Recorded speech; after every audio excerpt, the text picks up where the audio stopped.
Welcome on in, guys. Tobin here with you, and thanks for checking out the channel. Hope you're doing well there. If you guys could subscribe, that'd be great. Appreciate you stopping by as we got some news today. Your Miami Dolphins flexed. They got flexed out of Sunday Night Football. And honestly, I think the surprising thing is it's not their damn fault. It's not the Dolphins' fault that they've been flexed out of Sunday Night Football. The rat bastard Bengals yesterday losing to the Buffalo Bills in the snow in a game where, like, James Cook is coughing up touchdowns like crazy. Joe Burrrrrrrow goes out there and he's just yakking up the football, giving it up to Buffalo like crazy. He has a terrible pick six. Then he throws another one to two Bills defensive linemen. I mean, he stunk to high heaven yesterday. I mean, woof. Joe Burrrrrrrow ruined it. And now the Dolphins don't get another primetime game. Now, it's possible this is enough prime time for the Dolphins as it is right now. I mean, who knows? Maybe some things go crazy with the Patriots in the last weeks, and the last week will be a thing. Actually, the Patriots got flexed in. That is the new game. It's Ravens and Patriots that has slid in now to Sunday Night Football. The Dolphins will now play at 1 o'clock against Joey B and the Bengals. But I found that short. I was like, well, they love Joe Burrrrrrrow. He's their precious little baby. He can do nothing wrong. And to flex out Joe Burrrrrrow must let you know that they have completely lost faith in the Bengals. Actually, as an oddity though, and I guess this has to do with what division they're in, so their path is a little bit different because that division is not good. The Dolphins right now, currently, I was curious about this. What are their odds to make the playoffs right now? And the Dolphins, this actually moved from the time that I looked. Currently, this is from FanDuel. The Dolphins are plus 5,000 to make the playoffs right now. The Bengals are plus 1260. The Chiefs, they have also, this has gone up a little since I looked at this. The Chiefs are 4-1. They're plus 400. The Ravens are plus 152. Steelers right now currently leading after their win yesterday. They are minus 152.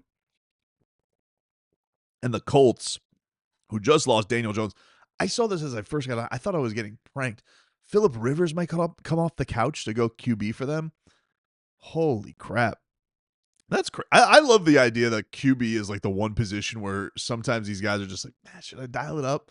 A couple games, let's go out there and see. Like, you would have to fleece them for that. I mean, I know Phillip Rivers has like a gazillion kids, so he probably just wants to get out of the house for a few minutes. But that's pretty crazy. Because they legitimately looked. We saw what they did to the Dolphins. I mean, they looked like an absolute juggernaut to start the season. Then Daniel Jones got hurt, and they just haven't really been the same. And that I really genuinely felt awful for what happened to him yesterday during that game. Really, really stunk. As for the Dolphins, their own injury situation sounds like Achane is going to play with his fall. Now, I missed what happened. I was very confused by this because it looked like he got twisted, but it ended up like, I guess he fell hard on the ball, and that was what ended up messing up his ribs. I was confused. I was like asking Leroy today. I was like, dude, did he get like, what the hell happened there? He goes, oh, dude, falling on the ball, because Leroy's broken his ribs before. And he's just like, no joke. But it sounds like he made himself and told Mike McDaniel he was available to play. Little sore today. Doesn't sound like he's going to practice this week, but sounds like he wants to give it a go against the Steelers. Honestly, if anything, I think if anybody can be off from a week of practice, it probably is Achane. You let those legs rest up a little bit. And maybe you get a couple more passing plays to Jalen Wright and they can get some chemistry down with Tua. Maybe that'll work out for the Dolphins. Although he was really good. I'm not, trust me, I'm not knocking Jalen Wright. He was an absolute horse in the backfield for the Dolphins. It's just when him and Tua tried to connect on passes, didn't exactly go great. Dan Orlovsky has come out after today and he has said, don't sleep on the Miami Dolphins, which is a lot more reasonable. And I wouldn't have had an issue with him saying, it's such a step down. Don't sleep on the Dolphins from the Dolphins are dangerous, which look, I'm very pleased with yesterday's performance against the Jets or Sunday's, from whenever you watch this, Sunday's performance against the Jets. But I still think like calling them dangerous, I don't know about that, dude. I'm not really sure, but That's the description. But this is going to be an absolute. I think the thing that is good, this is going to be an absolute glorious matchup, okay? You got two teams about at the same place right now. These teams are connected forever for the season because of the big trade that they made. They traded their face of the defense to the Miami Dolphins for new face of the defense in Jalen Ramsey. And you're sitting here and you're just like, you're going to have a lot of juice in the middle of this game because we're going to be talking about Mike Tomlin versus Mike McDaniel. There's questions about Mike Tomlin's future. There's still questions about Mike McDaniel's future. Would the Dolphins will be watching any flirtation? Will there be any talk, any goo eyes? Will we see any boots on the ground pictures of somebody sidling up to Mike Tomlin? Who's to say? Who's to know? I don't know, dude. We gotta watch it all play out. But I am curious. I'm definitely not looking at this and saying to myself, oh, that's nothing. There's nothing to see here, nothing to look about. Don't worry about it, dude. So we'll keep an eye on that. But the other element of this, you have the Jalen Ramsey, Mike McDaniel storyline, which, look, we haven't really gotten all the tea on that, right? And I sound like my middle schooler. We haven't really gotten all of the deets on all of that, of why exactly Jalen Ramsey hated Mike McDaniel's guts and didn't want to play for him anymore. We have ideas, we have theories, we've heard things, but I don't know if we got this is going to be as good a week as any to bring it up. Maybe it's mentioned in a production meeting.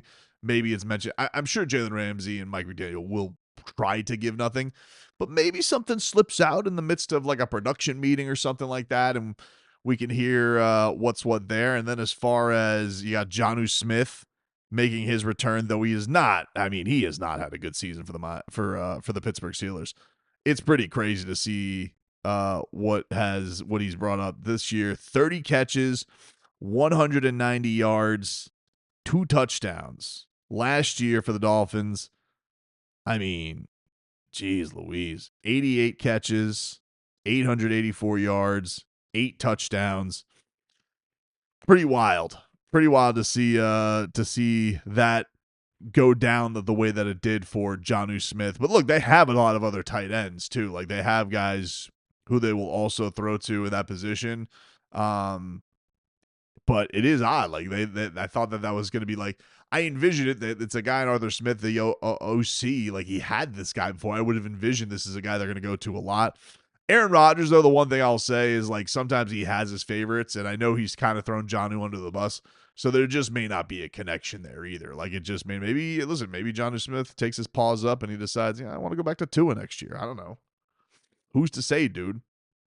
And then of course we have Tua versus the Colt. Like I'm sure it's going to be a thing.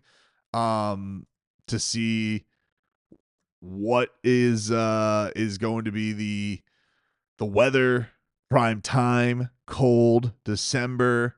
Let's see, what is the weather looking like for next Monday in Pittsburgh? For next Monday, next Monday, expect cold, snowy conditions in Pittsburgh with highs of 24 dropping to lows of 14 with snow showers likely during the day and cloudy nights according to forecast snippet. Wow. That's for is that frigid, dude. That is that is going to be something to check out. Also on Dolphins news, Andrew Meyer is going to be back, I guess, opening up his practice window, which is an interesting one. Like, we haven't really gotten to see. Everybody speaks to the heavens about to Andrew Meyer, that this guy is a really good player, undrafted center. Haven't really gotten to see him at all this year, but Teron Armstead's talked him up. A lot of guys talked about him behind the scenes last year. He was on the team last year, just never played. And the other thing that's interesting about, now I don't know what it's going to be like for him to come in cold. Aaron Brewer's been playing through some injuries, so the Dolphins might feel a little bit more safe about that backup option than even going back to Brunskill, who's basically made himself fat tight end glorified, and doing a great job. So that is something to just note going into this whole thing. And the O-line's been playing great, man. I mean, it's been fun to see. it's kind of crazy to be in a scenario where like you don't worry about them. They're really going out there and smacking teams right in the teeth, and the physicality the Dolphins are playing with is notable.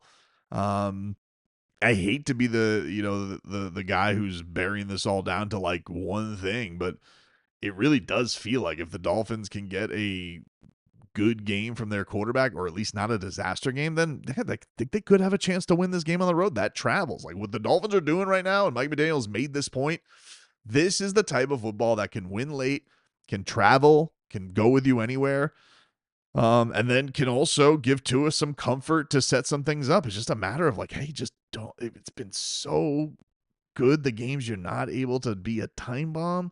There were some throws yesterday where you were like, but thankfully you escaped it. You got out of it, and you ended up hammering them.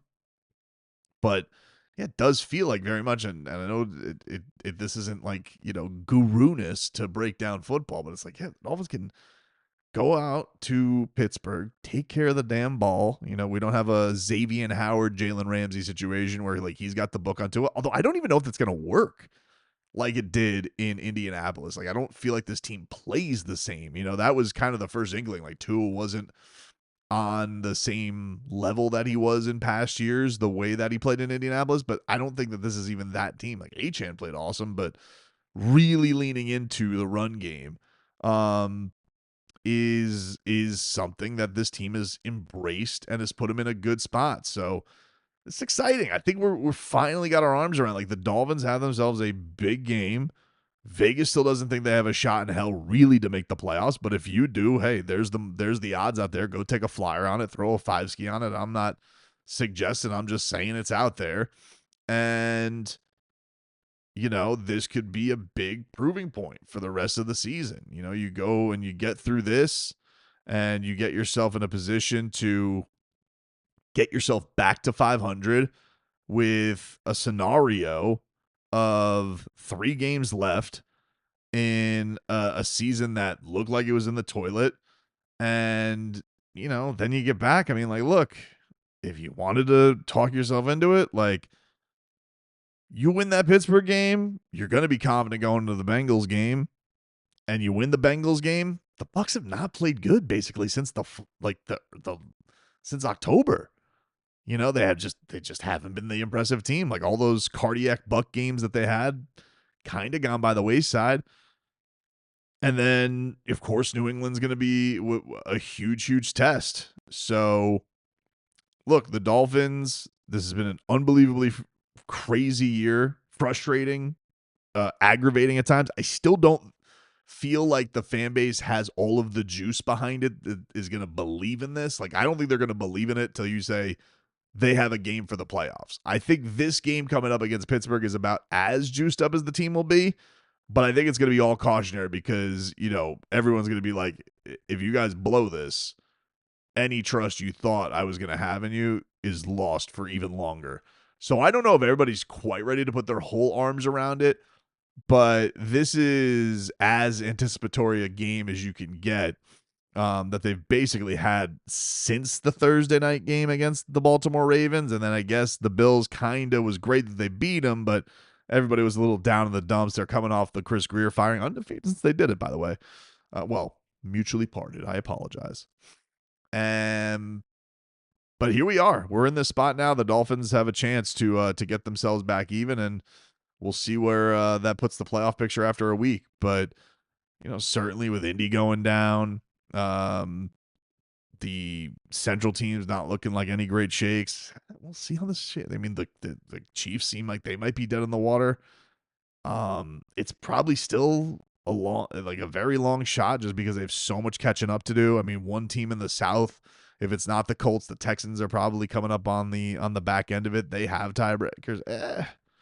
Still a long shot. I get it. But, for right now, you can put yourself in the mode Monday night, no other football to distract you, and plenty of storylines to go around for that one in Pittsburgh.